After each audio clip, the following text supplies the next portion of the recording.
Oh, easy. Huwag ka munang bumili ng mga Makita Plant Scout. So, usap muna tayo dito lang sa The Battle Station.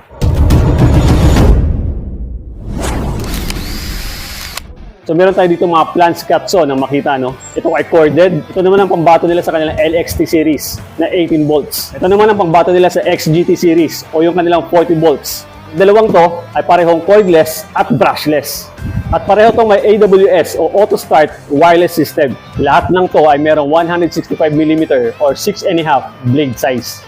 Na pare-pareho ding merong 20mm arbor size. Pagkakaiba lang nila, dito sa corded, meron itong blade na 48 teeth at pang wood. Sa dalawang cordless naman, meron itong kasamang 56 teeth blade na EFI-CAP. Specialized to para sa mga cordless circular saw at pang multi-materials. Pwedeng pang hardwood, pang MDF at pang melamine board. Napakasulit ng blade na to, no? At available talaga siya dito sa atin. Kung sakasakaling ito ang bibilhin mo at more on melamine board ang tinatrabaho mong materyales, sabitan mo na muna ng EFI-CAT blade bago mo i-trim ang rail guide nito. So kung mapapansin nyo, no, yung mga kulay nito, halos magkapareho lang yung dalawa. Pagdating naman dito sa XGT, medyo mas maangas, no, yung kulay nito. Mas gusto ko yung kulay nito actually. Pagdating naman sa bevel cut, no, ang tatlong to, parehong may negative 1 hanggang 48 degree. Pare-pareho din silang merong automatic stop na 22.5 taas at baba.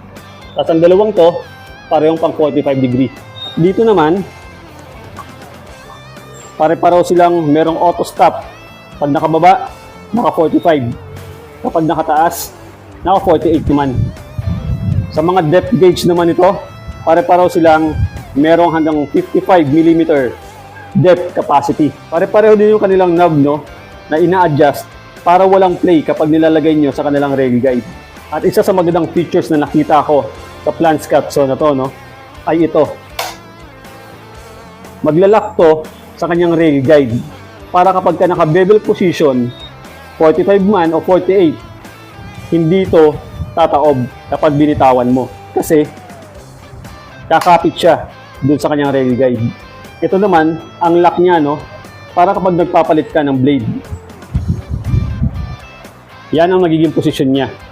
At kung magpapalit ka ng blade, no, ang mga hex nila ay nasa mga unit na. Sa LXT, nandito. Sa corded, sa kanyang handle. Sa XGT, ay nandito naman. Pare-pareho may safety lock or plunging lock, no? Pare-pareho dito may variable speed. Ang mga cordless ay merong hanggang 5. Sa corded, hanggang 6 variable speed. Pare-pareho din ang location ng kanilang spindle lock.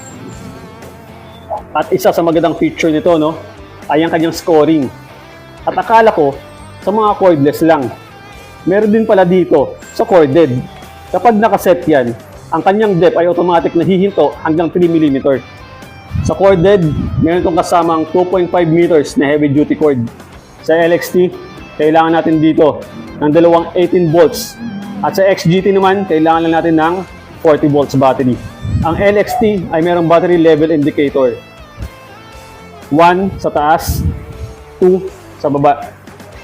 Dahil pareho may AWS o Auto Start wireless system ang dalawang cordless, ito ang kanilang lagayan, no? At ito yung chip. Ganon din dito. So ito yung chip, hindi pa natin siya nagagamit. So pagkabit nito, dapat yung makita nakaibabaw.